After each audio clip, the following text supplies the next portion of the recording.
Mi ex se quedaba con todo lo mío que tocaban nuestros hijos, hasta que llamé a la policía, pero lo que perdió ella fue mucho más que las cosas. Mi ex esposa Mildred y yo nos divorciamos hace algunos años, y de ese matrimonio quedaron nuestros 3 hijos, de 16, 14 y 12 años, que criamos a medias con custodia compartida y sin que ninguno le pague manutención al otro. Yo tengo 41 años y ella 39. El divorcio no terminó bien, no hubo un escándalo de película, pero sí un rencor de fondo de esos que no explotan ni se apagan, y por eso desde entonces nos comunicamos solo a través de una aplicación de coparentalidad, por escrito y únicamente por temas de los chicos. Vengo a contar todo esto porque ese rencor de fondo desembocó en algo que no me esperaba, que tuviera que llamar a la policía 3 veces a la casa de la madre de mis hijos para recuperar cosas que son mías, y que aún así un montón de gente me esté diciendo que el malo soy yo. Mildred tiene la costumbre, desde hace un tiempo, de quedarse con cualquier objeto mío que mis hijos lleven a su casa, como si cruzar su puerta convirtiera lo mío en suyo. Suena raro dicho así, lo sé, pero cuando cuente los 3 casos van a ver que no exagero ni un poco. Y ese detalle de que toda nuestra comunicación pasa por una aplicación escrita, que al principio parecía solo frialdad entre 2 ex que no se soportan, terminó siendo lo más inteligente que hice, porque cada palabra quedó registrada con fecha. Mildred se volvió a casar hace un tiempo. Su nuevo esposo se llama Chester y trajo a la relación 2 hijos varones de un matrimonio anterior, de 15 y 13 años. O sea que la casa donde mis hijos pasan la mitad de su tiempo es una casa con 5 chicos, los 3 míos y los 2 de Chester, más 2 adultos. Una familia ensamblada numerosa, con todo lo que eso implica. Con Chester no me hablo, y lo aclaro para que no se malentienda, no es que nos odiemos ni que hayamos tenido un encontronazo. Simplemente no cruzamos más de un saludo seco cuando coincidimos en un intercambio de los chicos. Cada uno en su esquina, como 2 boxeadores que decidieron no pelear. Hasta acá todo sería una familia ensamblada como tantas, con sus tensiones lógicas y manejables. El problema, el verdadero problema, empezó cuando Mildred decidió, sin anunciarlo pero dejándolo clarísimo en los hechos, que todo lo que entraba a su casa pasaba automáticamente a ser de su casa, sin importar de quién fuera el objeto ni cómo había llegado hasta ahí. El primer incidente fue con un teléfono. Mi hijo mayor, el de 16, se quedó sin celular porque uno de los hijastros de Mildred se lo rompió. No voy a entrar en cómo,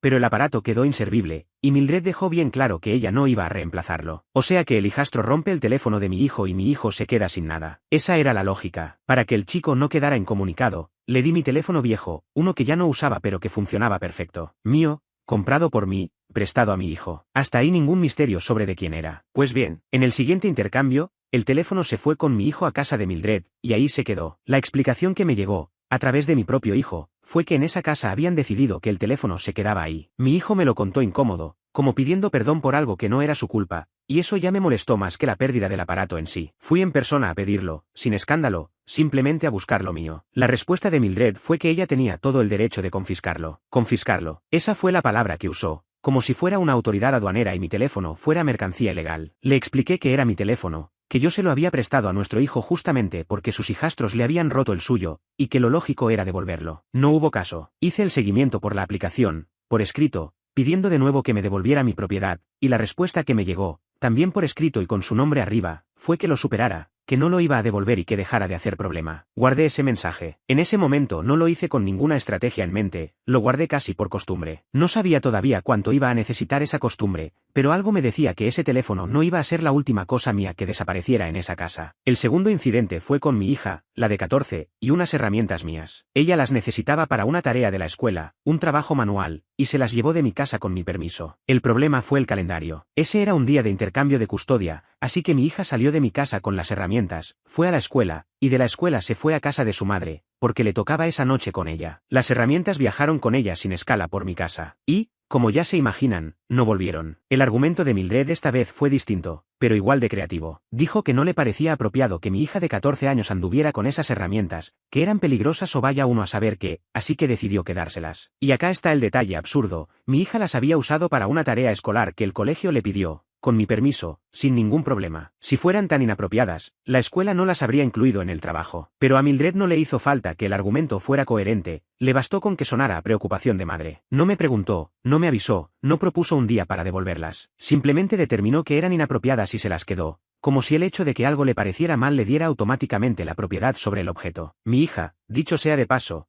quería devolvérmelas. Ella misma me dijo que había intentado traerlas de vuelta y que su madre no la dejó. Otra vez pedí que me las devolviera. Otra vez la negativa rotunda. Y otra vez conseguí todo el intercambio por escrito, con su respuesta clara y fechada, guardada en la misma carpeta que la del teléfono. La carpeta ya empezaba a tener un volumen que decía bastante por sí solo. El tercer incidente fue el que me hizo decir basta, y es el que muchos van a discutir. Mi hijo menor, el de 12, tenía una tarea sobre aparatos tecnológicos antiguos. Le presté un iPod viejo que tengo guardado hace años, uno de esos que ya son piezas de museo, justo el tipo de cosa que servía perfecto para esa tarea. Mío, prestado a mi hijo, para un trabajo puntual de la escuela. El mismo esquema de siempre. Resulta que el hijastro de 13 de Mildred tenía la misma tarea, pero asignada para otro día distinto. Y Mildred, fiel a su criterio de que todo lo que entra a su casa es de su casa, decidió que ya que el iPod estaba ahí, los dos chicos lo iban a usar. El mío para la tarea de mi hijo, y después el mismo aparato para la tarea de su hijastro. Para ella era de lo más práctico, un solo iPod resolviendo dos tareas. Qué eficiente. Para mí era la tercera vez que mi propiedad se convertía en recurso compartido de una familia a la que no pertenezco. Cuando mi hijo me contó,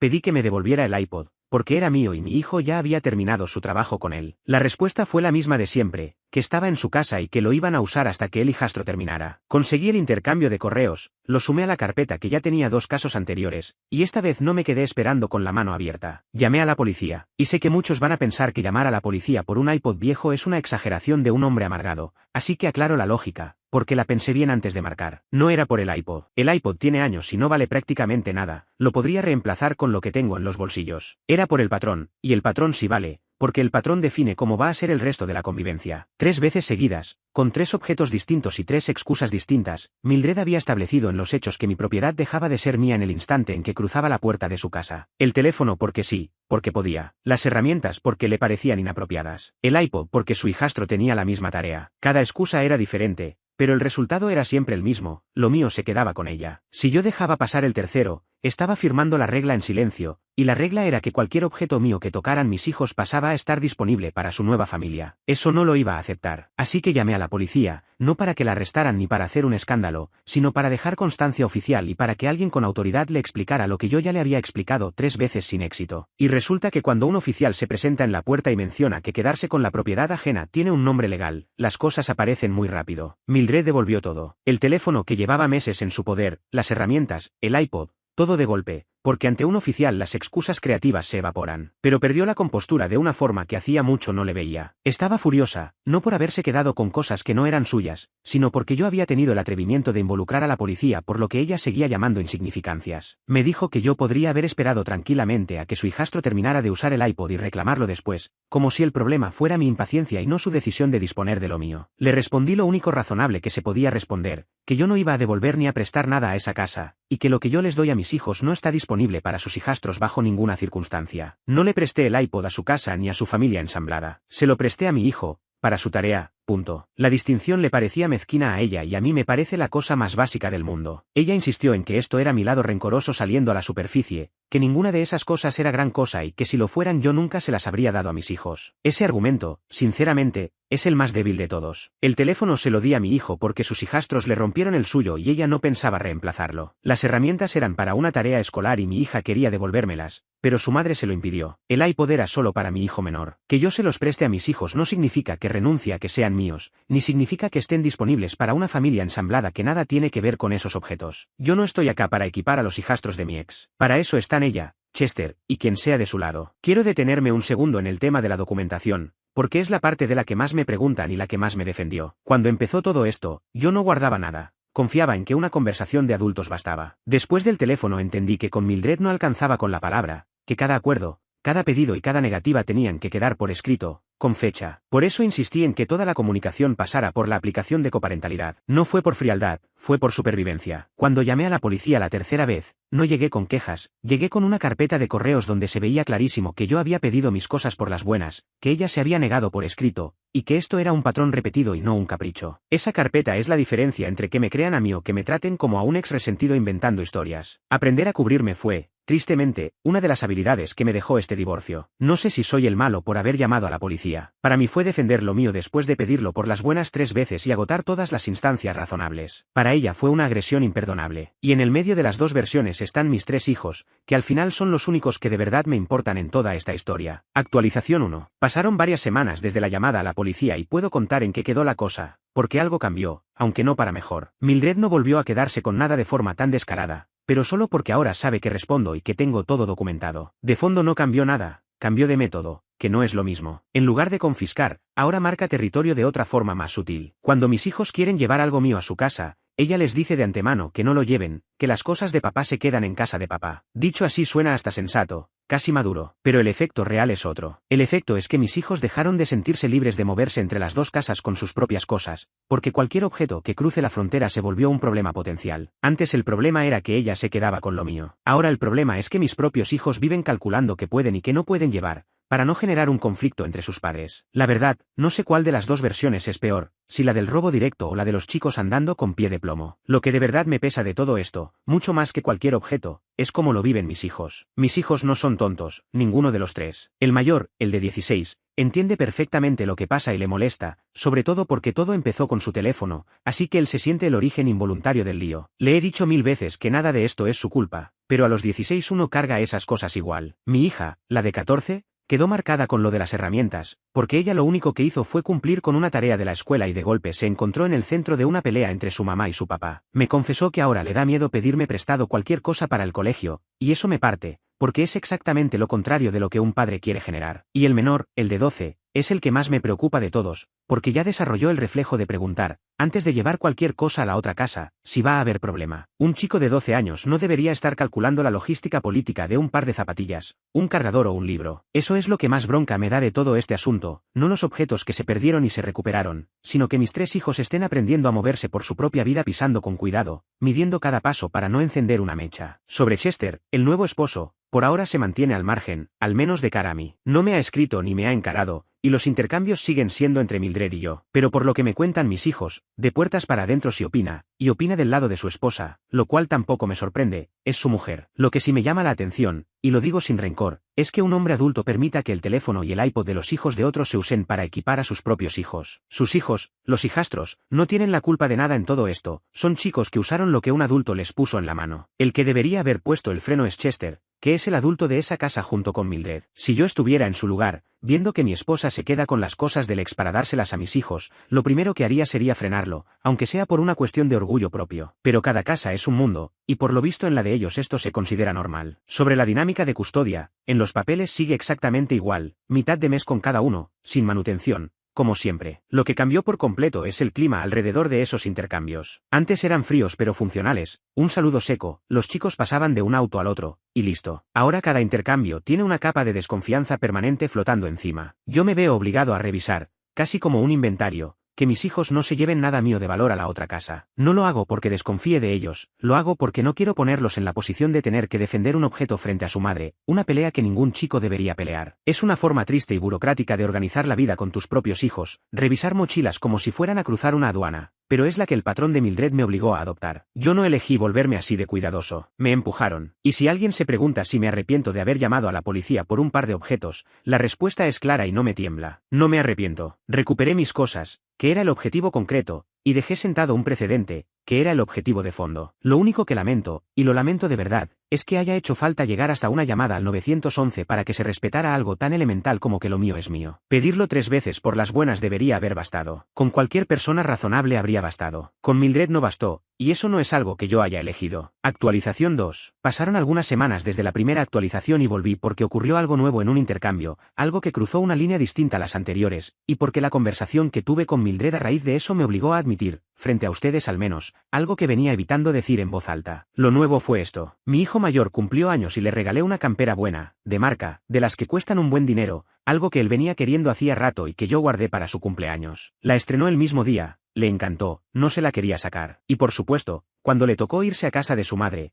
quiso llevarla puesta para usarla esos días. Yo dudé. Por todo lo que ya les conté, sabía perfectamente el riesgo, pero no le voy a prohibir a mi hijo de 16 años que use su propio regalo de cumpleaños, porque eso sería castigarlo a él por la conducta de su madre, y él no tiene nada que ver. Bastante tiene convivir entre dos casas en Guerra Fría. Así que mordí el riesgo y dejé que la campera se fuera con él. Y la campera, como ya habrán adivinado a esta altura, no volvió en el siguiente intercambio. Esta vez la excusa fue de otro nivel. Mildred dijo que la campera le quedaba bien también a uno de sus hijastros, el de 15, y que entre los dos chicos la iban a compartir. Compartir. Esa fue la palabra. Una campera que yo le regalé a mi hijo por su cumpleaños, con su nombre y todo en la idea del regalo, convertida de un día para el otro en propiedad común de la casa, disponible para un chico que no es mi hijo. Ni siquiera era un objeto de uso escolar como las veces anteriores, era un regalo personal, lo cual lo hacía todavía más descarado. Ahí entendí que esto no iba a parar nunca por sí solo, que cada cosa nueva que entrara a esa casa iba a correr el mismo riesgo, y que yo tenía que decidir si volvía a escalar o si dejaba pasar para no vivir en guerra permanente. Lo pensé bastante, más que las veces anteriores, porque la campera no era como el iPod. La campera tiene valor real, no es un aparato viejo de descarte, y además era un regalo personal de cumpleaños, no un préstamo para una tarea. Eso la ponía en otra categoría. Tenía varias opciones sobre la mesa. Podía llamar a la policía de nuevo, como la vez del iPod. Podía meter un abogado y mandar una carta formal. Podía incluso pedir una modificación del régimen de custodia argumentando el patrón completo, que para eso tengo la carpeta con los 4 casos documentados al detalle. Y les confieso que por un momento estuve a punto de ir por la vía más dura, porque ya estaba harto. Pero me frené, y me frené pensando en mis hijos, en lo agotados que están de que cada objeto que entra a esa casa se transforme en un campo de batalla entre sus padres. Meter abogados significaba meses de tensión, audiencias, declaraciones, y ellos en el medio otra vez. Así que elegí un camino intermedio, más quirúrgico. Reclamé la campera por la aplicación, por escrito, dejando la constancia de siempre, y le avisé con total claridad y sin amenazas vacías que si esta vez no volvía, no iba a ser la policía la que tocara su puerta, iba a ser mi abogado pidiendo revisar todo el historial documentado. La campera volvió en 2 días, sin discusión. Resulta que a veces no hace falta usar el arma, alcanza con que sepan que la tenés cargada y que ya demostraste que la usas. Pero la conversación que vino después es la que me dejó pensando. Mildred me llamó,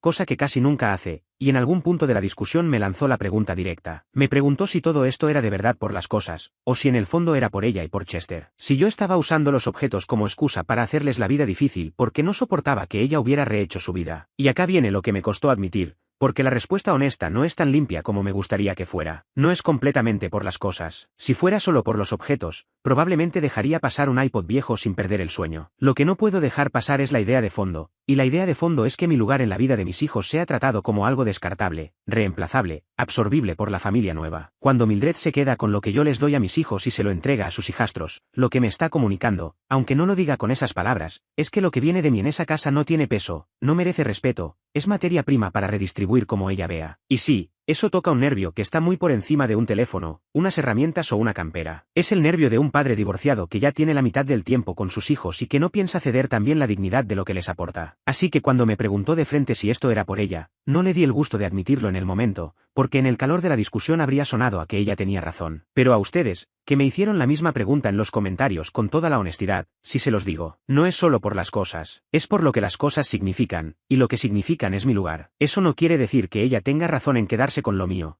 Que quede bien claro. Una cosa es que yo tenga un nervio tocado y reconozca que esto me toca algo personal, y otra muy distinta es que ella tenga derecho a quedarse con objetos que no le pertenecen. Las dos cosas pueden ser ciertas a la vez. Yo puedo admitir que el asunto me duele más de lo que un teléfono o una campera justifican por su precio, y ella sigue sin tener ningún derecho a confiscar lo que no es suyo. Que yo entienda y confiese mi propia parte emocional en todo esto no la limpia a ella ni un poco de la suya. Tampoco la pinto como un monstruo, porque acá hay rencor de los dos lados y un matrimonio que terminó mal, no soy ingenuo. Pero reconocer que la relación está envenenada para ambos no cambia el hecho concreto de que la que se queda con cosas ajenas es ella, no yo. Sobre cómo quedó todo, les cuento el estado actual sin adornarlo ni hacerlo más bonito de lo que es. La coparentalidad sigue siendo una trinchera, no nos vamos a engañar. Mis hijos siguen yendo y viniendo, mitad de mes con cada uno según el acuerdo, y yo sigo documentando cada cosa por la aplicación como un contador obsesivo, porque ya aprendí, a fuerza de golpes, que ese registro escrito es lo único que de verdad me protege en este conflicto. Mildred sigue convencida de que yo soy un hombre rencoroso que no la dejó rehacer su vida en paz, y yo sigo convencido de que ella confunde tener la casa donde duermen mis hijos con tener derecho de propiedad sobre todo lo que cruza su puerta. Esas dos lecturas de la misma realidad no se van a reconciliar nunca, y a esta altura ya ni lo intento. No hablo con ella más de lo estrictamente necesario, y cuando hablo por escrito. Por ahora las cosas quedaron así, sin un final ordenado, porque estos asuntos no se cierran de un día para el otro. Recuperé la campera, recuperé antes el teléfono, las herramientas y el iPod, y tengo la carpeta de documentación cada vez más gruesa por si hace falta llegar a un abogado en algún momento. Voy a seguir dándoles a mis hijos lo que necesiten, porque son mis hijos y no pienso castigarlos por la conducta de su madre, pero ya sin la ingenuidad de antes, sabiendo que cada cosa puede volver a desaparecer y que tengo como traerla de vuelta. No espero que Mildred cambie. A esta altura solo espero que, cuando mis hijos sean grandes y miren todo esto para atrás, recuerden que su papá nunca los usó como arma y que siempre defendió lo justo de la forma más tranquila que pudo. Si llego a eso, me doy por satisfecho. Mientras tanto sigo acá, documentando, criando, y esperando que algún día esta coparentalidad se parezca un poco menos a una trinchera. No tengo más que contar por ahora.